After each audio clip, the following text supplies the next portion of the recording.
Soviet संघ, Cuba, Venezuela के बाद श्रीलंका हुआ बर्बाद। अब है भारत की बारी।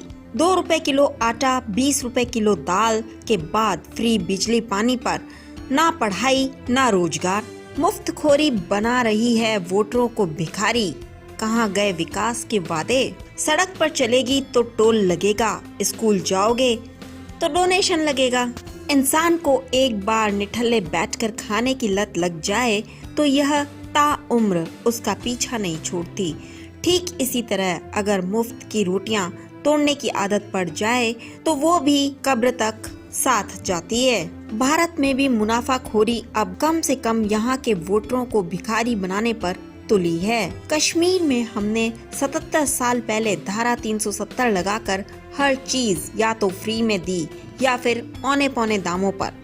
नतीजा हुआ कि लोग पहले निठल्ले और फिर निकम्मे और बाद में बागी। काम तो कोई था नहीं, सो जिसके हाथ में बंदूक आई उसने बंदूक उठाई, बाकियों ने पत्थर। जो कुछ ना कर सके वो डंडा लिए गला फाड़ने लगे। ठीक यही हालात 80 के दशक में सोवियत संघ ने अपनी जनता के लिए बनाए। दुनिया की सबसे बेहतरीन रिसर्च करने वाले यहाँ के वैज्ञानिकों की खोज को सीमित कर दिया गया। फॉर्मूला दिया गया कि जितने उत्पादन की देश को जरूरत हो सिर्फ उतना ही उत्पादन किया जाए। विश्व के बाजारों में अपनी चीज बेचकर हम उपभोक्तावाद और पूंजीवाद को बढ़ावा नहीं देंगे। यानी अगर सोवियत संघ के स्कूलों में एक साल में 5 लाख विद्यार्थी पढ़ने आते हैं तो एक साल में इससे ज्यादा ना तो स्कूली बस्ते बनाए जाएं और ना ही कॉपी किताब और पेन पेंसिल तैयार किए जाएं,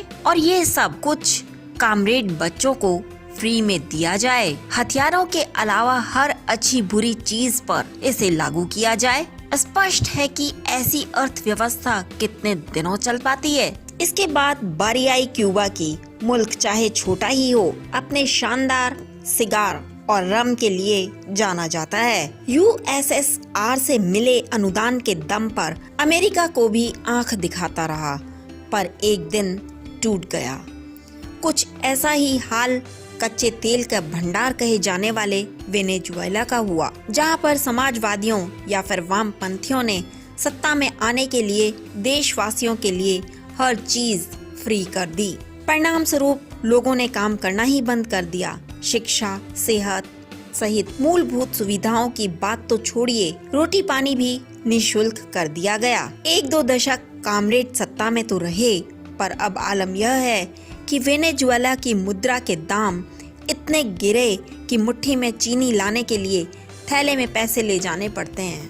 हाल के दिनों में सुर्खियों में आया श्रीलंका लगभग बर्बाद हो चुका है। कर्ज न चुकाने की स्थिति में हबनतोत जैसा बड़ा बंदरगाह चीन के पास 99 सालों की लीज पर जा चुका है।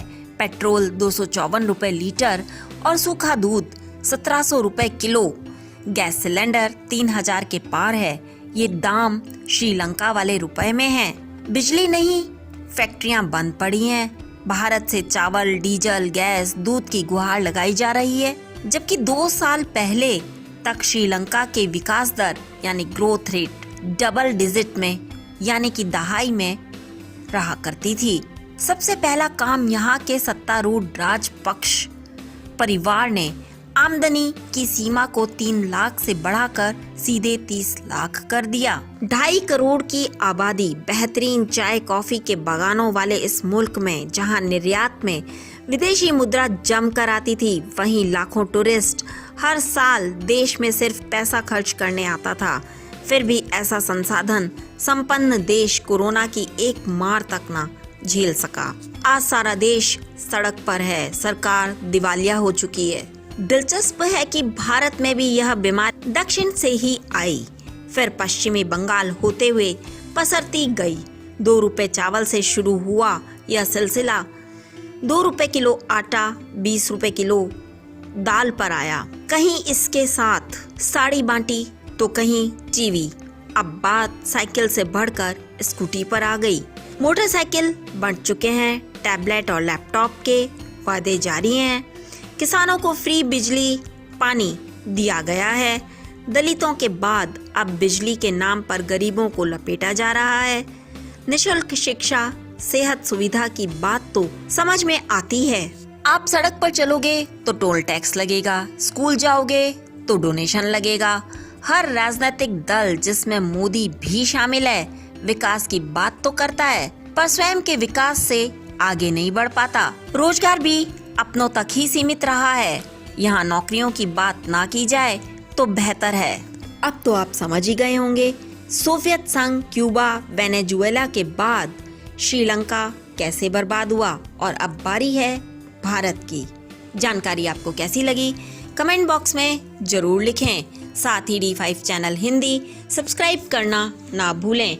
ऐसी ही और जानकारी के लिए बने रहें D5 चैनल हिंदी के साथ।